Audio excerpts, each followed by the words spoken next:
This set is brought to you by Shakey's. From era to era to era, the fun keeps rolling. 50 years of fun, family, and pizza. Dito po sa Shakey's. Again, this team finished second during our recent Shakey's Super League National Invitationals from the last Pilipinas stint, scoring her first bucket. Up against Bien Bancil, one rivals in the high school division. Still rivals here. Go down the 2-all. Here in our opening set, Loresco will be denied. Bien Bancil. Loresco.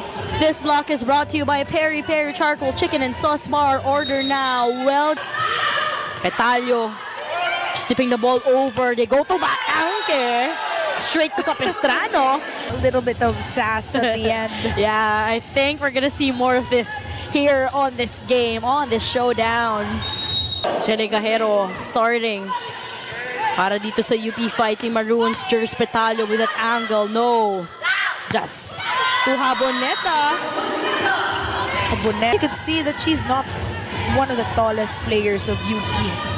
But medyo miscommunication yon kay Ubaldo and Panangin. Cross court for Ali.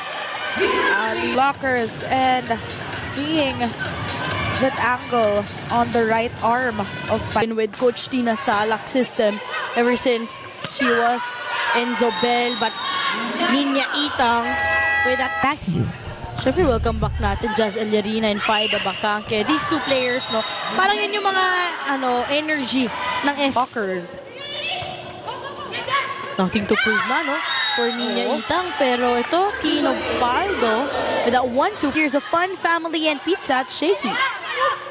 Sila talaga yung may pinaka-nagdadala ng energy at ng Petalio teammates niya itong sila Ira Haboneta during their high school stint. Bien Bancil here.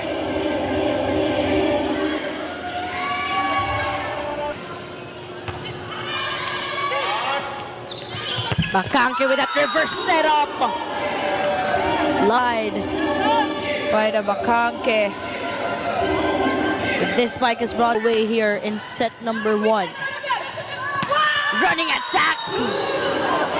Literally kills. Is what Ninya Itang is made for and what is looking for. Basta may first ball. Ginawa ng skit. But right now, as Gajero adjusting to that one. Tin goes to Jers. Knocks that one down one more time. Baldo. That is a smart move. Madriaga goes to Gajero. Just down the line. All.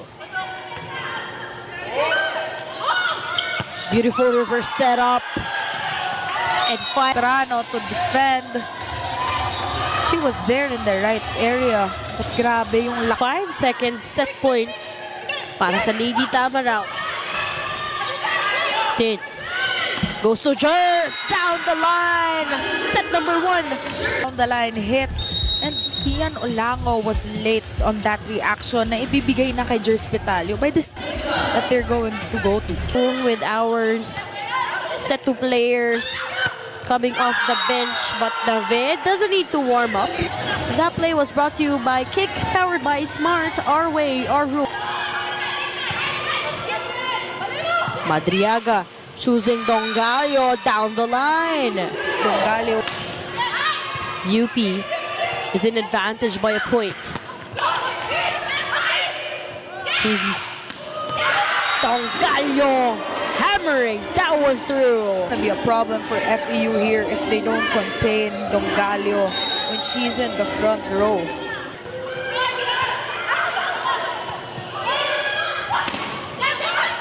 Suplico keeping things alive. From the right pin was Pendon. Madriaga to Dongallo. That connection. Makikedi niya talagang This school play is brought to you by R&B Milk Tea. Order now. Their main target is their mother league. So dito din kumukuha si Coach Tina Salak ng final women to put up ring to take over the lead. They are behind by 2. That attack from behind wouldn't work. Kyle Pendon from the right pin. Back-to-back points para sa Lady Tamar. Dongallo, meanwhile, great guard from that down the line. Pero magkakaroon ng second chance ang UP Bien Bancil. Coach Fabio with Bien Bancil just swiping through that fast attack in the middle. Deadlock at 17. 3 consecutive points para sa side ng Lady Tamaraos. They go to Churros. Dongallo trying to respond back. Chance one more time with this Katipunan base squad. You gotta love how in front of Soplico. Kasi kanina niya pati na target si David and she keeps on getting 1-point lead ang inaalagaan dito ng UP Fighting Maroons. So not anymore. Ninya Itang. Ninya and 6'2 blocker in front of her. Why be afraid if you are the 3-time? Petalio blocked by Ninya. Dongallo cross court.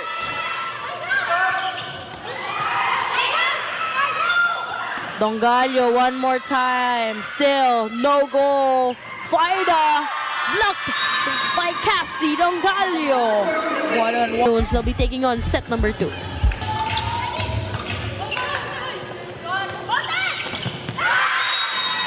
Access denied. Curtin ensuring that she'll be getting that point. Oo, sabi niya kanina nakaisa ko sa akin, wala nga ako naman. So itong dalawang teams na ito, pareho po naglaro sa ating Shaky Super. Madalas, parte ng first 6 itong si Ali. Pero kapag masoko yung hinagalaw nila Kian, parang they're opting to go for Kian Olango. But, and no doubt, defense activated for the Fighting Maroons. But offense alive and as a threat here to FEU. Kanina pa she's been doing even in the defense. Sort of a miscommunication on the side of the FEU house, although this is still a big lead at 7, cutting down the lead earlier from 8 points. Miranda, binigay kay Pendon. Pendon taking. This school play is brought to you by R&B Milk Tea. Order now. Kita mo Pendon, nakita niya na a good shot there. Miranda goes to Loresco. Loresco saw yung kukuha ng bola, kung ano ang play na gusto nila. Access denied. A one-man blocker Was ready for that Jurispitalio attack. This block is brought to you by have an opportunity to set up a play. Loresco. Loresco after that hit. Parang ba't ko hinayaan yun? Answering back, making this once again a 5-point game. You would love that delay of attack for David Loresco as batchmates. Pero kahit nung mga nakaraang games nila, she has been also activating Jazz Eliarina. And we hope that's gonna be resolved on the side of the Lady Tamaraos. But how do you...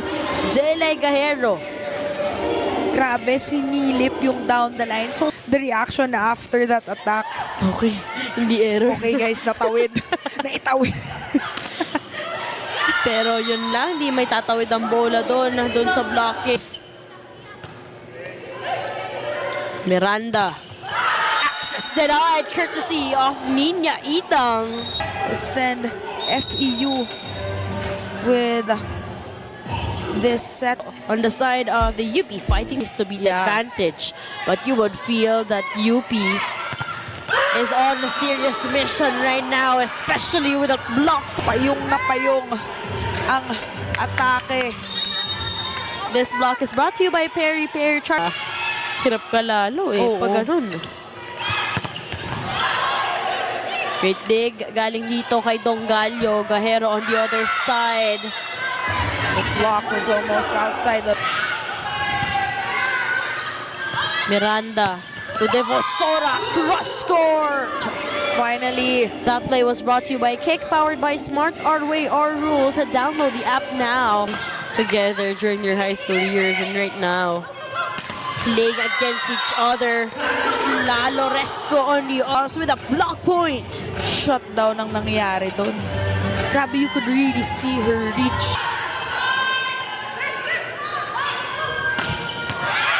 But immediately, prior that play, anticipated that bounce back point coming from Jele Gajero, cross-court kill, heading dito sa ating unang technical.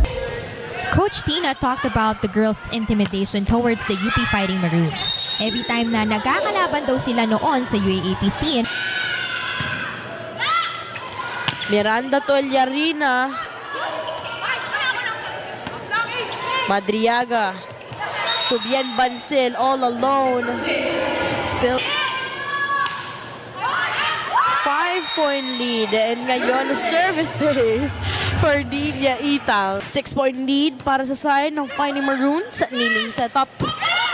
At agad papalo itong si Petalio. You could see that's the set that she wants. Ay nahanap niya pa kanina. Daw ko nang makapoint ka dito sa side ng court namin. Pero agad naman pinabawi. Itong si Mitzi Panangin and frustration earlier.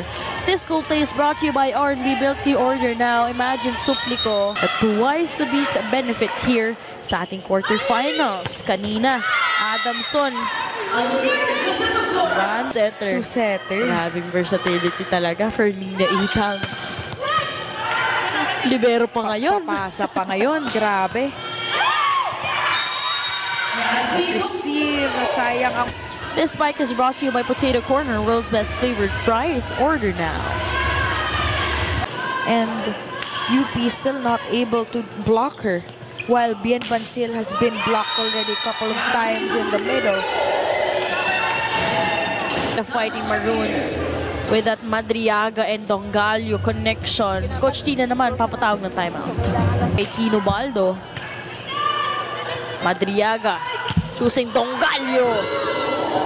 No reception in the area of... There's a good reception, but Kian...